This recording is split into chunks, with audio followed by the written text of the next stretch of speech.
Sir Samson, a woman said, rushing to me. I pulled at my guild tab quickly to determine who she was, finding her name to be Brinley. Eriskos is outside the Haven's doors. He asked us to fetch you as soon as we found you. He's with a man in horrible condition. Aeron was here? I couldn't decide how I felt about that.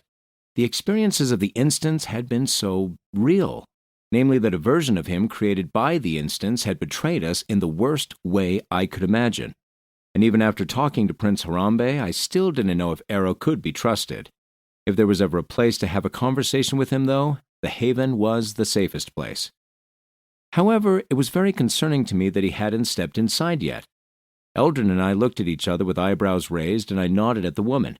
She followed along as we made our way to the Haven's entrance.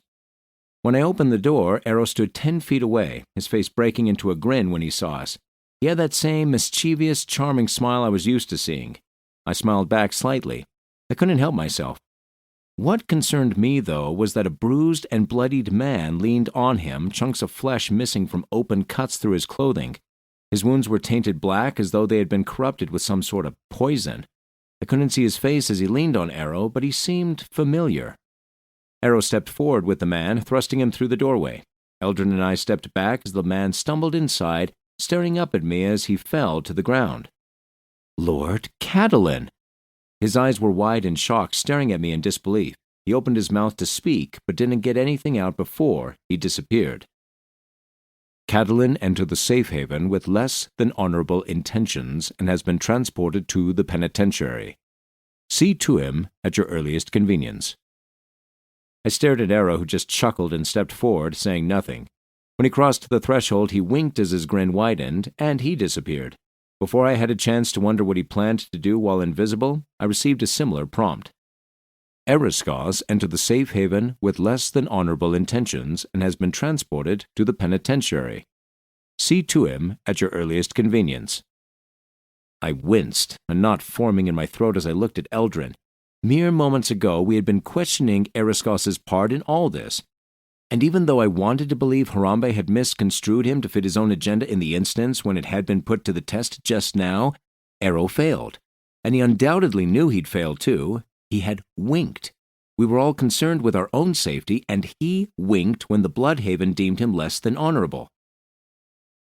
Eldrin, please interpret that wink and disappearance for me. Eldrin narrowed his eyes, realization sparking. The Haven sent Eriskos to the penitentiary, didn't it? He apparently hadn't received the same notification and instead thought the same thing I did. Eriskos had intentionally gone invisible and was up to his usual nonsense. Now, though, it all but confirmed Eriskos was leaning more toward the side of an enemy than a friend. Acknowledging that further tightened the knot in my throat. What does that mean? Delta asked, glancing between us both. Penitentiary, as in prison? I gave barely a nod, offering Shirenth and Aegis to the nearest member of our guild. He's exactly where we want him if we're hoping to get any answers, I said to Eldrin and Delta. Let's go get him. To keep listening to this audiobook, I've left you a link in the description so you can do it, at no cost thanks to Audible's 30-day free trial.